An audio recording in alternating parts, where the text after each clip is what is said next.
This conference will now be recorded. Hi all, good morning, good evening. Welcome to the day one of the exclusive training provided by Isha Training Solutions, that is JMeter Beginner to Master with Groovy, Dynatrace, Kubernetes, Docker, InfluxDB, Grafana, Jenkins, and BlazeMeter. I'm Chandra, your trainer for this training batch. So yesterday we had the demo session. So we went through the different topics which are going to be covered as part of this training, as well as we have started with a bit of introduction. So we discussed about the different types of non-functional testing. So before I start for the day, anyone has any queries?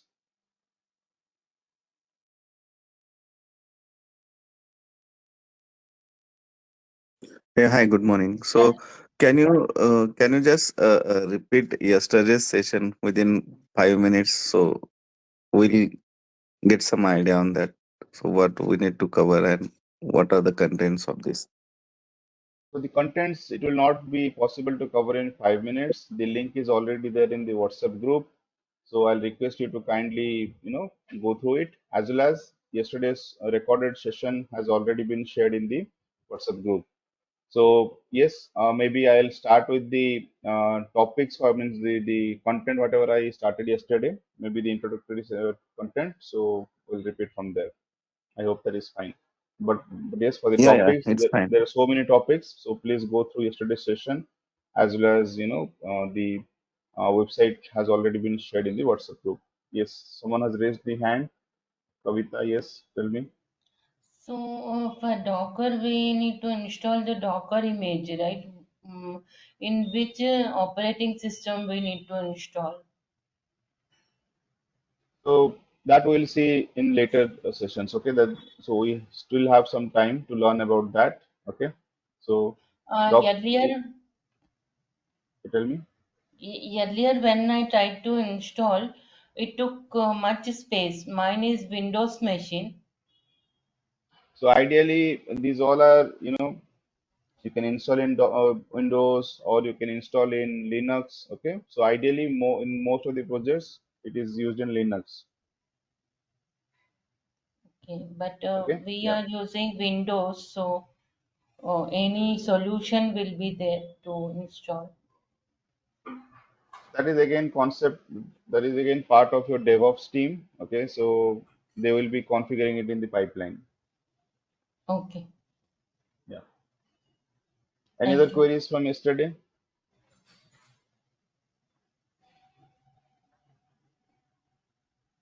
Okay, so let us get started for today, guys. So let me start sharing my screen.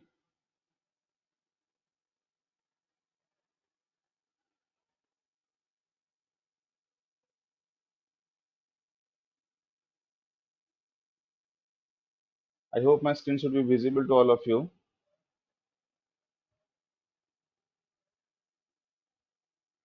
So these were some of the, scenarios which we discussed, and then we brainstormed like the scenarios will be covered as part of which all testing, right? Like on the day when the exam results will be published, or the Tatkal ticket booking, that is the emergency train ticket booking system in India, and if there is a festive sale for an e-commerce application. So these all will be covered in case of our performance testing. We can conduct performance testing to cover these kind of scenarios, right? Then the next one was like, will my infrastructure work in production? What about the data center operations in case of an earthquake?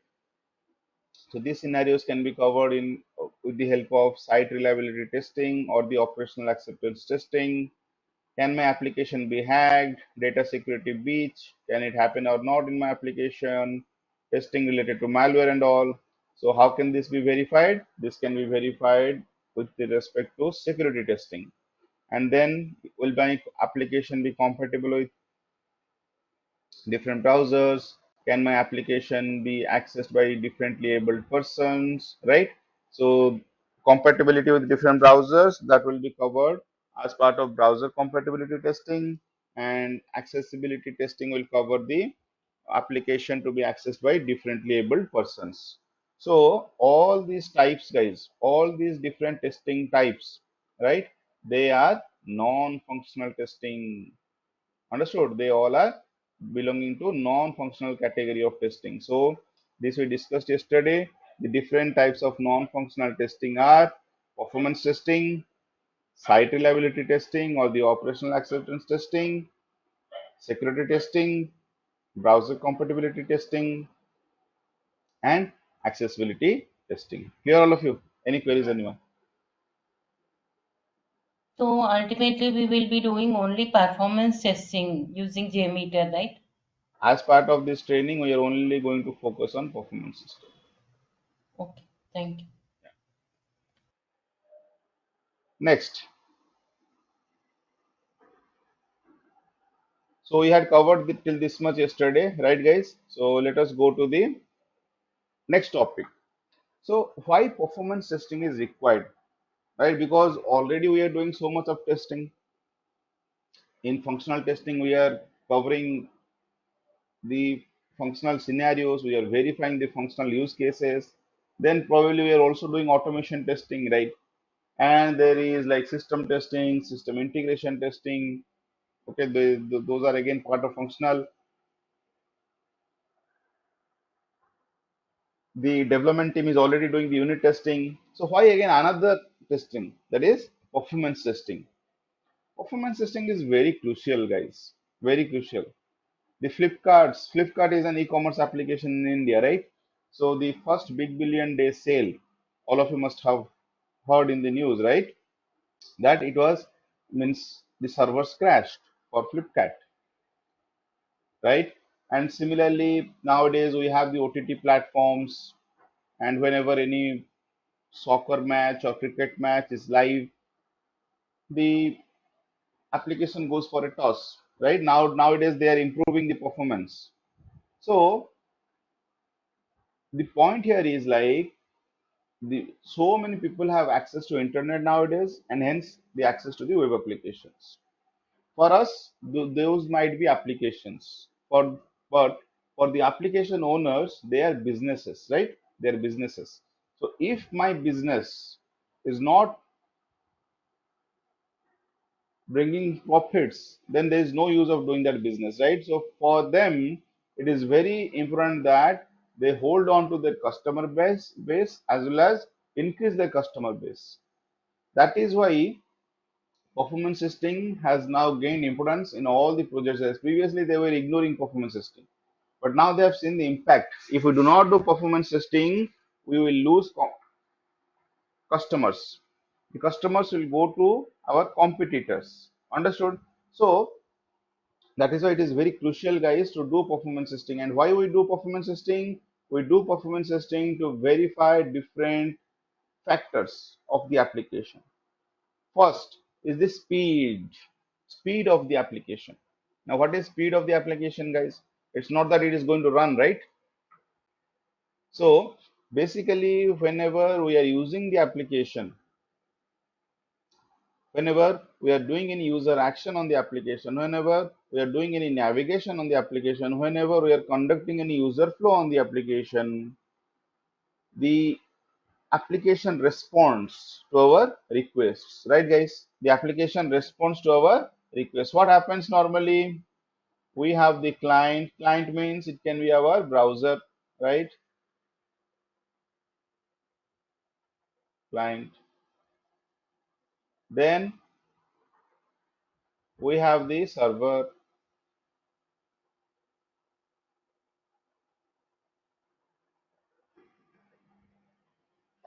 Sorry, my bad.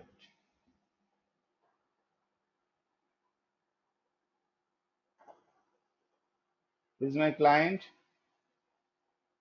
Let's say this is my server. So whenever I will do any user app action on my browser, let's say browser is a client, so the request will go to the server. Sorry to cut you off. Can you is it possible to maximize your window? No, my window is completely maximized. It Okay, is I in don't know full why screen. I can see only like a minimized screen. I'm not sure. I think you need to check it from your side, probably. because my screen is completely maximized and it is in full screen mode. Okay, let me Thank you. check. Thank you. Yeah. So the client will send the request to the server, and then the server will send back the response to the client, guys. Clear, all of you? So when the server is sending the response, means it is processing this request. It is processing this request and sending back the response. So let's say I have launched an application. I'm able to see the home page of the application. Now different applications will load in different times.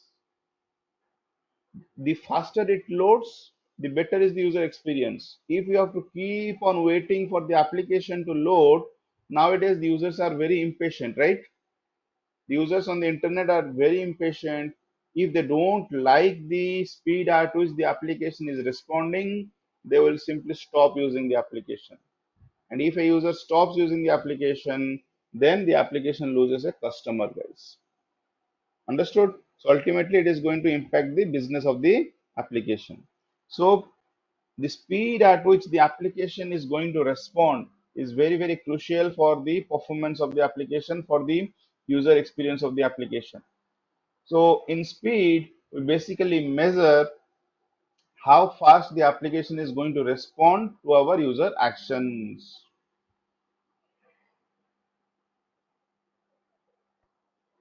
Understood, all of you? And normally for speed, for verifying the speed, we do load testing. I'll come to that, what is load testing later, but we do load testing. Okay. Then comes, guys, scalability. Okay, scalability. Who can tell me what is scalable? Not with respect to performance testing. What is scalable?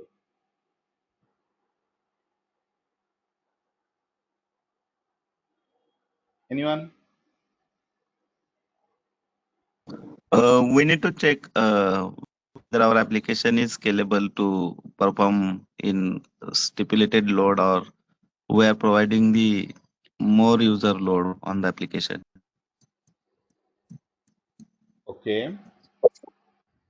So guys, let's say To today, increase or decrease the speed. to increase or decrease the speed.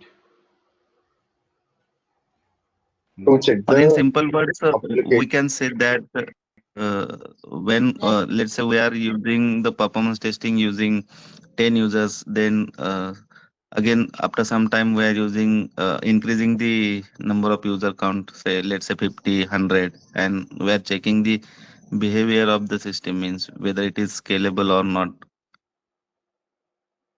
Okay. like how Very good. much, Let me. what is the response time of the application is nothing but scalability.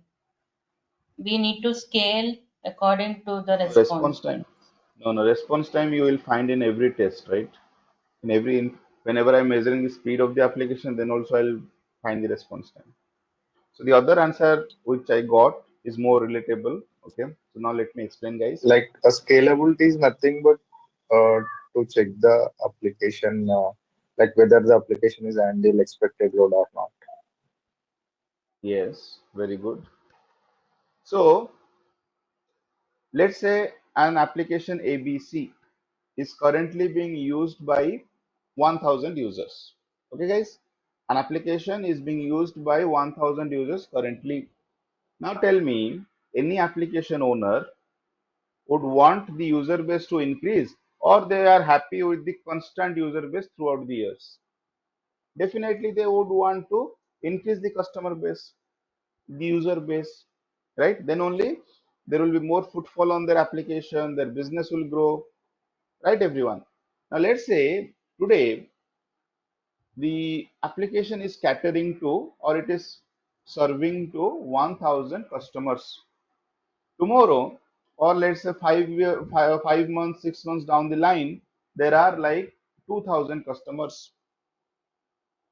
But whenever I develop the application, right, whenever I am developing the application as part of the project, let's say I have tested the application for 1000 users. I don't know how the application is going to behave or how the application is going to perform when 2000 users are going to use the application. and then let's say the application is not able to handle that load.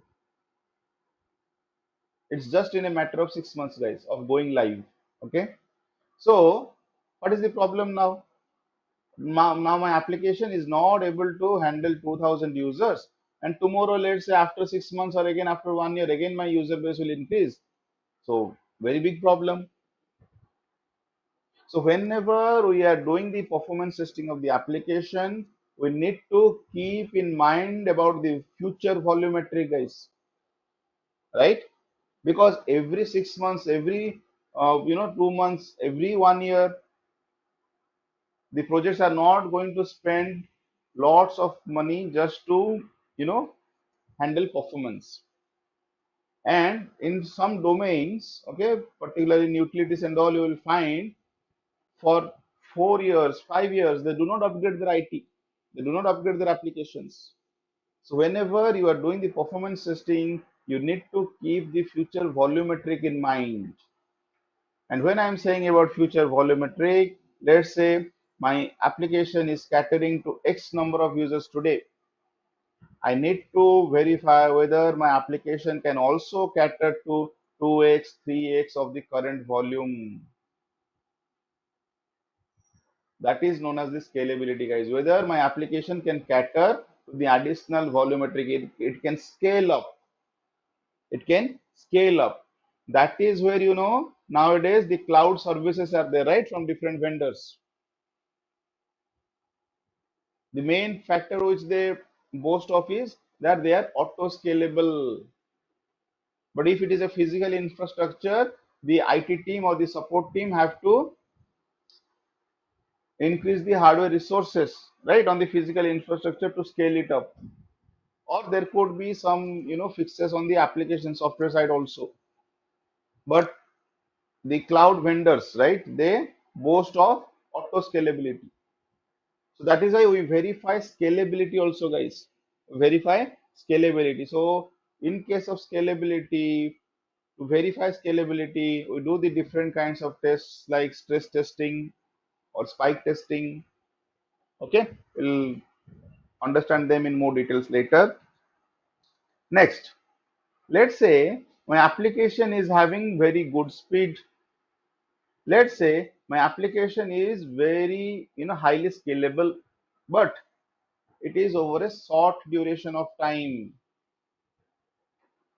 It is not. So if I continuously use the application for longer durations, okay, after long duration of usage, if I observe that no, the speed of my application is not up to the mark, the performance of the application is not up to the mark, the application is not scalable, then it is of no use, guys. It is of no use. So the next factor or next point which we verify as part of performance testing is reliability. My application should be reliable, right, over longer durations of time. Okay, whatever performance I'm getting, in the beginning, same performance should be there in the application throughout, guys. Okay, so the type of tests which we do to test reliability is basically the endurance testing, or we also call it as the soak testing. We'll discuss it later. What is that?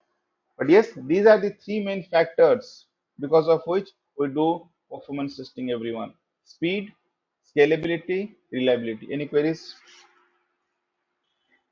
How can you confirm the scalability?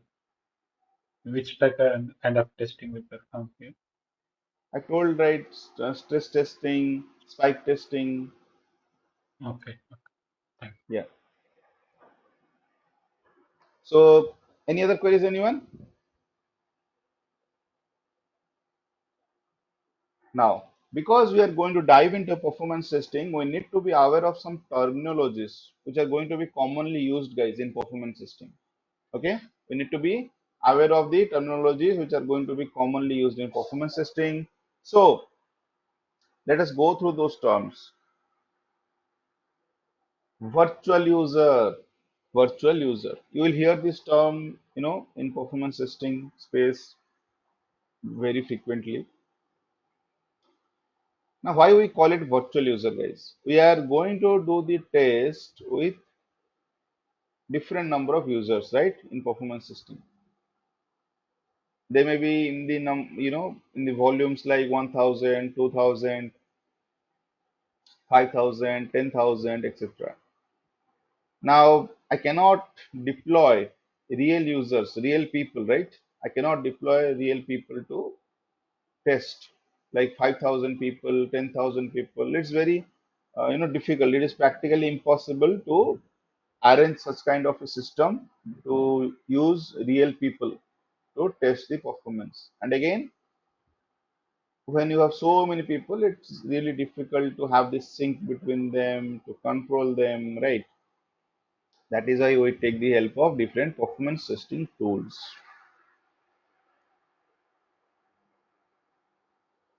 And these tools help us in generating the users, the required number of users, the required volume metric with which we want to do the test. Now, these users which are generated by the tools, they are not real users, right? They are not real users. It appears as if the users are using the application, but these are virtual users. Okay, virtual users. So the performance testing tool is going to generate virtual users. Here, all of you. Next, response time. Very, very important, guys. Response time. Now, what is response time? Okay, I showed this figure like the client will be there or any user, right, is using the application, so they will be accessing the application through the client. The server will get the request from the client. Here, all of you. So this is, let's say, my request.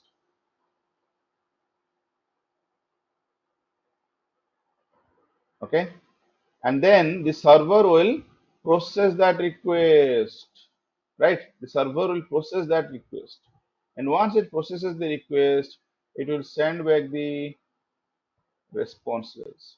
It will send back the response. Then once this response is received, then your next request will go, then the response will come back. That pattern will be followed, guys, right? And so on. Now, when the server gets the request, the server will process that request. And the server will take some time to process the request, guys. Clear? The server will take some time to process the request. That could be in nanoseconds, microseconds, milliseconds, or seconds. Nano is not really possible, so micro or milli or seconds, right? The server will process these requests in some time. It will take some time to process that request. Now it takes some time to process, right? And then it is going to send the response. Now, guys, when information is transferred between client and server, how are they transferred? When information is transferred between client and server, how are they transferred? through some protocols In or the form of protocols.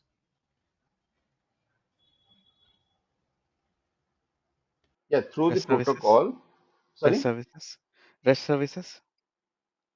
Okay. API You calls, all are sorry. API calls Okay, you all are saying the medium, guys. Let's say you want to send through browser. a browser is your client. Browser is your client. You are sending information from the client to the server. Server is sending information to the client. How is this information transferred? It is transferred in the Request. form of data packets, right? It is transferred in the form of data packets, that is bytes, guys, right? 8 bits constitute 1 byte, right? So the data is transferred in the form of bytes. My point here is, whatever data is processed by the server, whatever request is processed by the server, and it will send the response, right? So response is some information provided by the server. Now, is that information going to reach the client at one go, at a single point of time, everyone? The response which I received from the No, server, in the bits and pieces, bits and pieces, like means it raw is in the form information. of, it is in the form The of data pack packets, packet. right? It is in the form of packets or bytes, guys. All of you clear?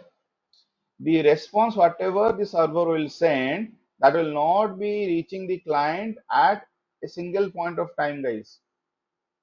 It will be transferred in the form of bytes.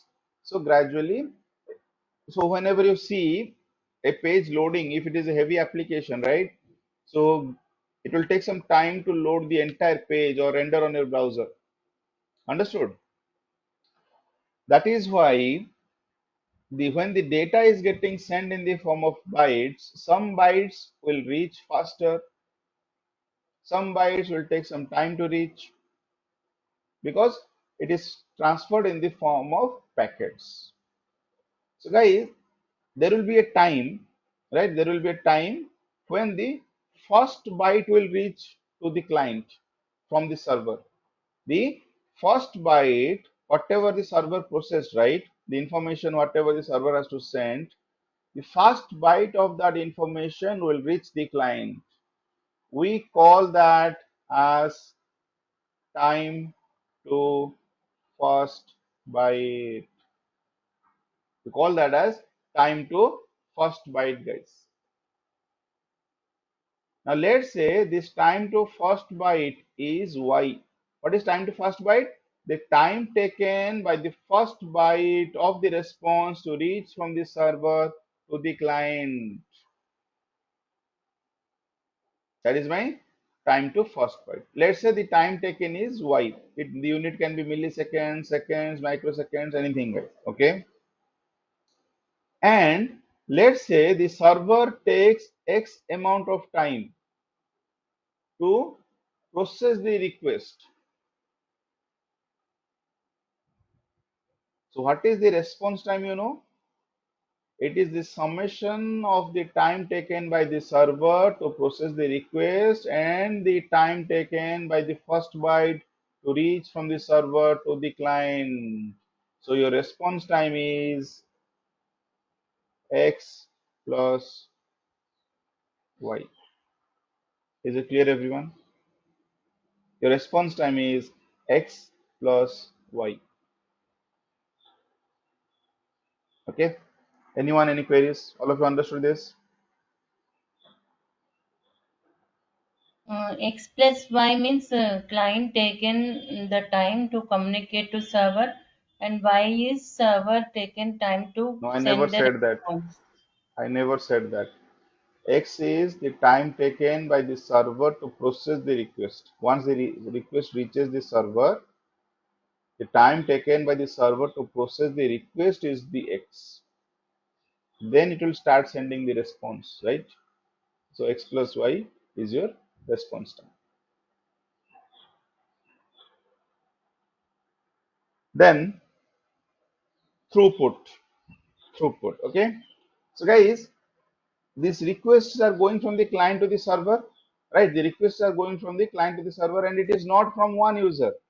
Any application which is getting used in production at any point of time, if it is a popular application, it's not that only a single user would be using the application, right? There would be so many users using the application in parallel. Understood? So requests would be coming from different users to the application, everyone, right?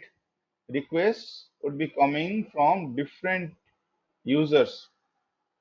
So the server has to process multiple requests at any one point of time or not.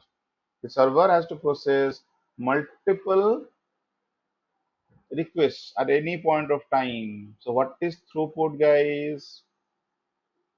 The number of requests. Okay, the number of requests processed by the server per unit time. The number of requests processed by the server per unit time is known as its throughput. Throughput is basically the output, how fast it is processing the requests, the output, okay, the rate of output basically. So the number of requests processed by the server per unit time, very very important guys, and that unit of time could be second, could be minutes, could be hours. However, in general, we call it the unit time in seconds. So throughput is also known as transactions per second, TPS. Okay, throughput is also commonly known as TPS. Guys, very very important from performance testing point of view. Okay, next request. So we already saw what is a request, right? Whenever the client performs any user action and that results in an interaction, right, with the server. So a request will go in the backend to the server. Any user action can result in single request or multiple requests, guys. Is there a query?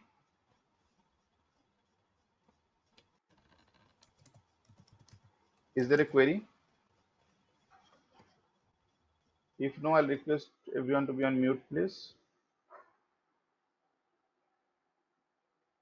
Thank you. Request. So whenever any user action is performed by the client, it results in a request. So it can result in a single request or multiple requests, guys. Response. So whenever the server will process the request, it will send back the response. The response can be a valid response or a successful response, or it can also be an invalid response or erroneous response. So it will basically depend on the request, whatever is received by the server.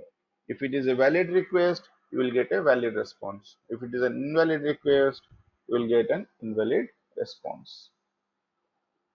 Sometimes for a valid request also, you might get erroneous response size, and that is due to performance issues.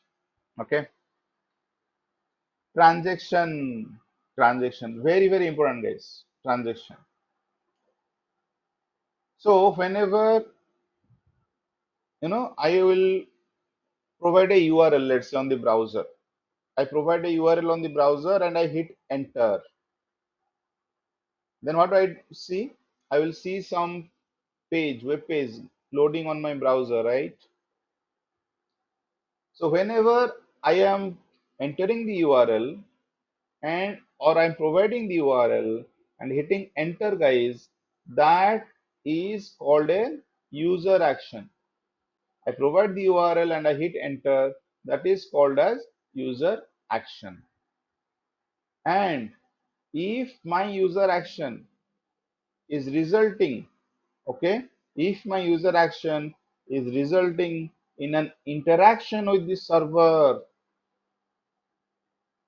if my user action leads to an interaction with the server, then it will be called as a transaction.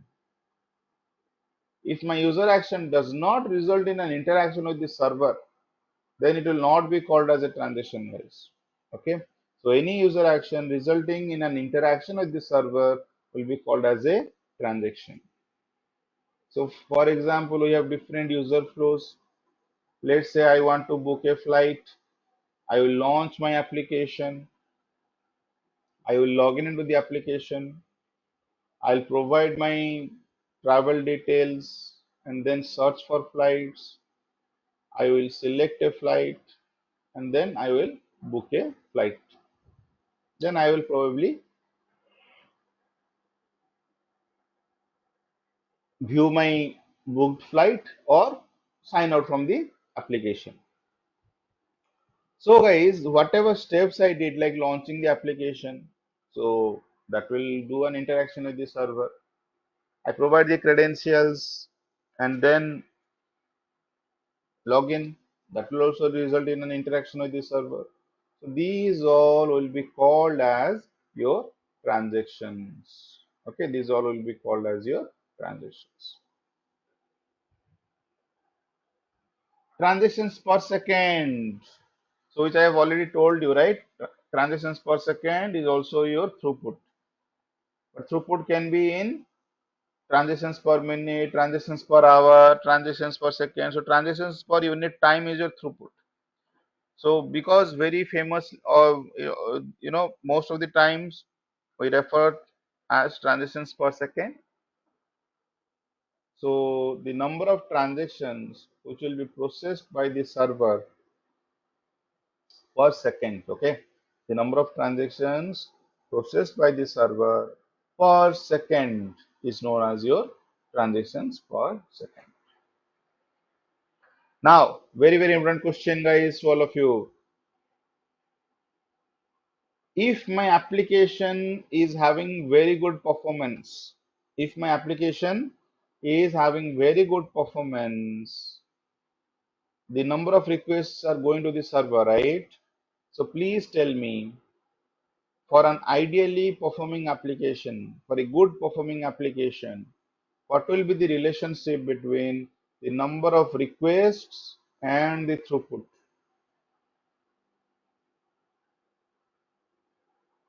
What will be the relationship between number of requests and the throughput? Asynchronous communication. Anyone else? What is the relationship between number of requests and throughput? It's directly proportional. Very Like good. how It is many? directly. It will be directly proportional.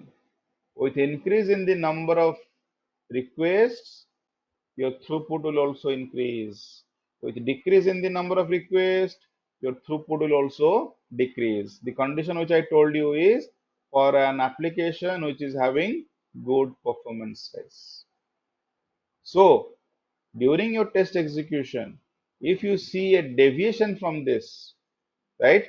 During your test execution, if you see a deviation from this, then you will you should feel yourself lucky. Why, guys?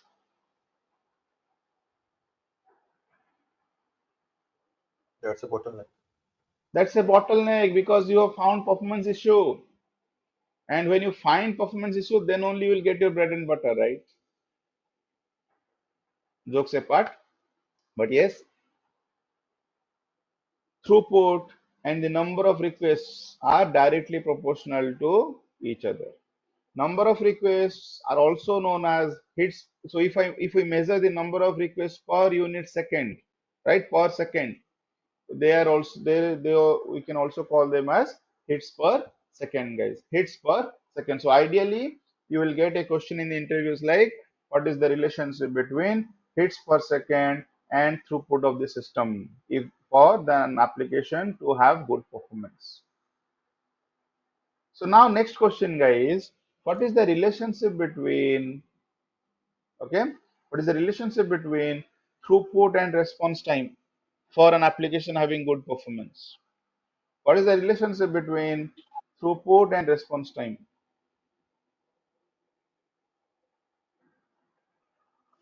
So they work parallelly. So if your hits per second is Inversely proportional. Yeah, if response times increases, throughput will decrease. Very good. Remember, guys, don't get confused. Throughput and response time are inversely proportional. So if your throughput is high, if your throughput is high, means your application is having good performance. So if your throughput is high, means it is taking less time to process the requests, right? That is why only it is having higher throughput. If it takes longer time to process the request, the throughput will not be high. It will not be able to process more number of requests at any particular point of time or within a given amount of time, right? So when your throughput increases, your response time decreases. If your throughput decreases, or basically if your response time increases, your throughput decreases, guys. So remember, they are inversely proportional.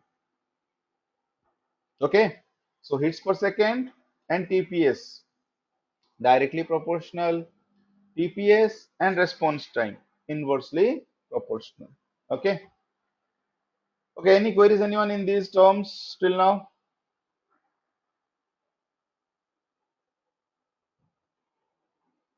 Okay, let us go to the next one. Iteration and iterations per second. So guys, now just few minutes before I told you about a user flow, about a book flight user flow. We are doing different transactions, right? Launch, login, search flight, select flight, book flight, logout. That is my one user flow, right?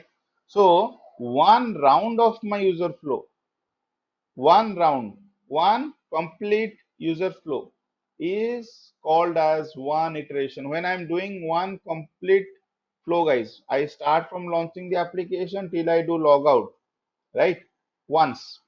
That will be called as my one iteration for any particular user flow. When you are conducting the user flow once, that is your one iteration.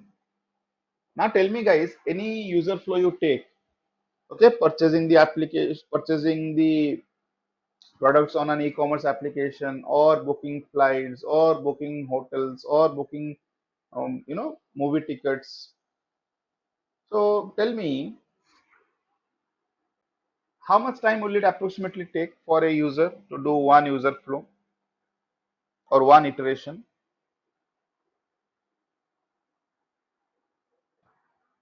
5 to 10 2 seconds. 3 seconds. Okay, so you are basically referring to those users who are very fast, right? So let's say 3 minutes in total. The user is slow. You must have gone to the banks, right, where very senior people are working. They would take more time, right, to do your transactions.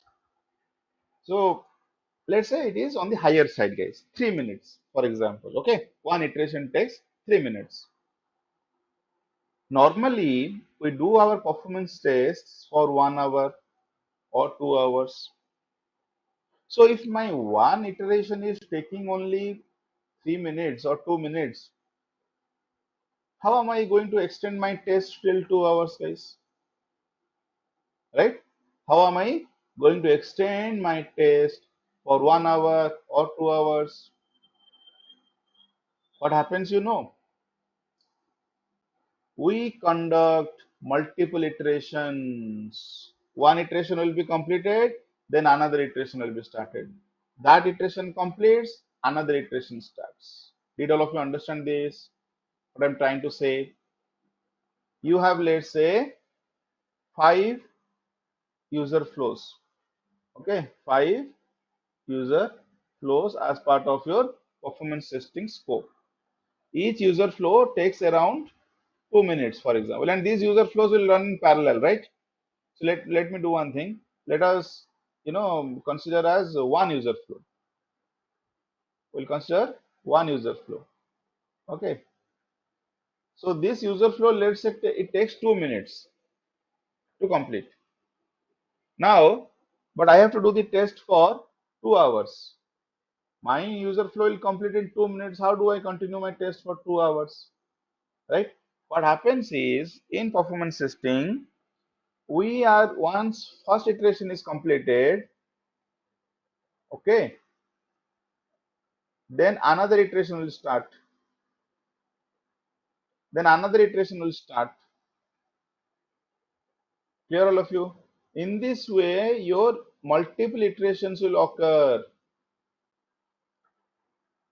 Multiple iterations will occur, guys. Okay, multiple iterations will occur.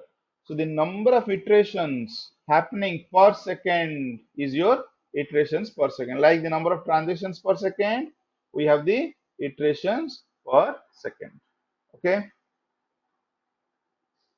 Next, think time. This is very, very important, guys. Think time. Whenever a real user is using the application, okay, whenever a real user is using the application. So they are doing different transactions.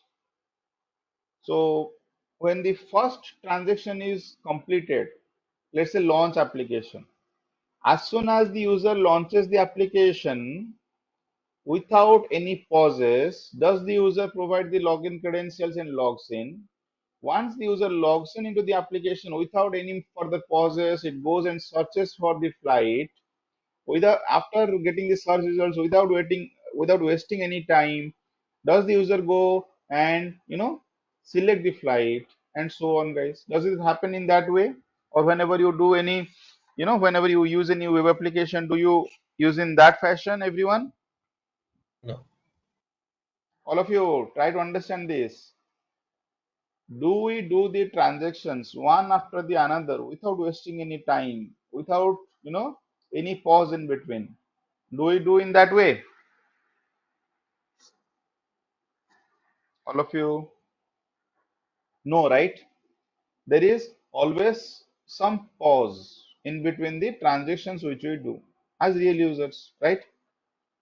That pause can be intentional or unintentional. That pause is not constant also, right? Whatever pause you take in between the transactions, that is not constant. Today you are doing that transaction, whatever pause you would have taken, that will not be the same the other day, right? So that is not constant. That can be intentional, that can be unintentional, but there is some pause in between the transactions. And performance testing is all about simulating real user behavior, guys. Performance testing is all about simulating real user. You need to simulate real user behavior, then only you will get the actual performance metrics. So the time delay between two transactions, okay, the time delay between two transactions is known as your think time, guys, is known as your think time. Okay, then pacing. I just told you that whenever we are doing any performance test executions, we will do multiple iterations. We'll do multiple iterations. So if we are introducing any time delay between the iterations, okay, if we are introducing any time delay between the iterations, we'll call it as pacing. So the time delay between the iterations is your pacing. The time delay between your transactions is your think time, guys. Okay, clear all of you?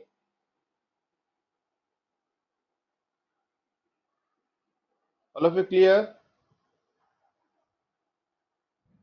Yes. Yes. Very important interview question, guys. They ask in the interviews, what is the difference between think time and pacing? Okay, network latency. Network latency. So when you have different network bandwidth, like for example, we lived in the generation of 3G, in fact 2G also, right? We lived in the generation of 2G, then we saw 2.5G, then we saw 3G, then we saw 4G, now we are seeing 5G.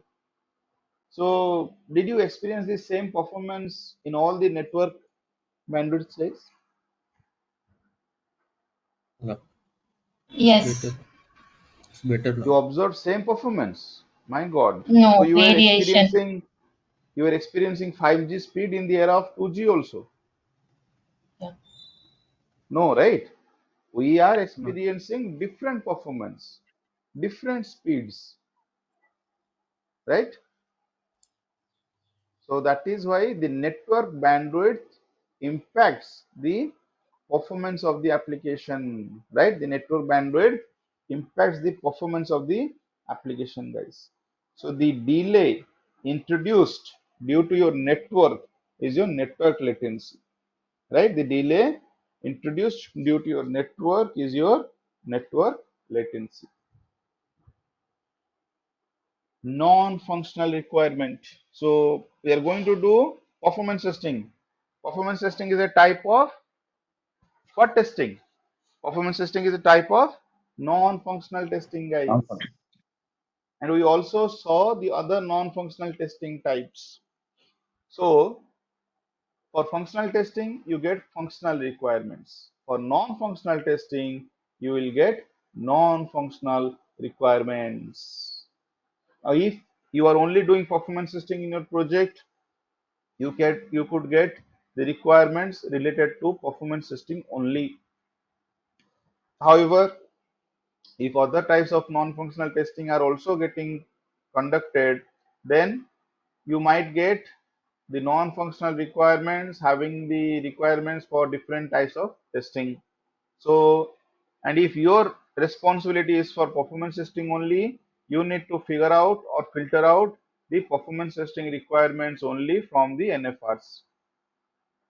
Clear, all of you? Okay, you need to figure out that. Okay, so non-functional requirement examples: the response time of my application should be within 3 seconds or should be within 5 seconds. I should be able to achieve X number of TPS or X amount of TPS with Y number of users. Okay, so these will be different kinds of non-functional requirements or performance test requirements for you guys. My CPU utilization should remain below 50%. Okay, the percentage of errors allowed is like 3% or 5% or 1%. Okay, so you will have different non-functional requirements to test, and as part of performance testing we verify the non-functional requirements. Okay, as part of performance testing we verify the non-functional requirements. Clear, all of you? Then test script and scenario. So to verify the non-functional requirements we will do performance testing. But how are we going to do performance testing, guys? We are going to develop test scripts. Okay, we're going to develop test scripts. We are not going to write test cases. We are going to develop test scripts. Okay, so you get the feel of a developer, guys, when you are doing performance testing, right? So we are going to create test scripts, and now we are going to execute those test scripts. So the manner in which we are going to execute, the profile which we are going to follow for our execution, there are different types of performance tests. So we'll see them later. So there are different types of performance tests which you can conduct during your execution. So you'll create an execution profile, guys. So that will be called as your test scenario. When I refer to test scenario, means in what pattern you are going to do the execution. But application scenario is your user flow. Okay, so test scenario is basically our execution profile. Clear, all of you? Next, load generator. Load generator. What is load generator? So we are going to generate virtual users with the help of performance testing tool, right? We are going to generate virtual users with the help of performance testing tool. So those virtual users will be generated on a system. That system is known as the load generator, guys. Okay, so using the load generator machine, the performance testing tool will be generating the required number of users on that particular load generator machine. That is a system. Okay, so these are the common terminologies which we are going to use during performance testing. Okay, and in the future sessions we'll get to know more about other terms, if any, but these are the common terms which you will face or hear in a performance testing engagement. Any queries, anyone? Any queries, anyone? Okay, so with this we'll stop the session for today. Thank you all for joining.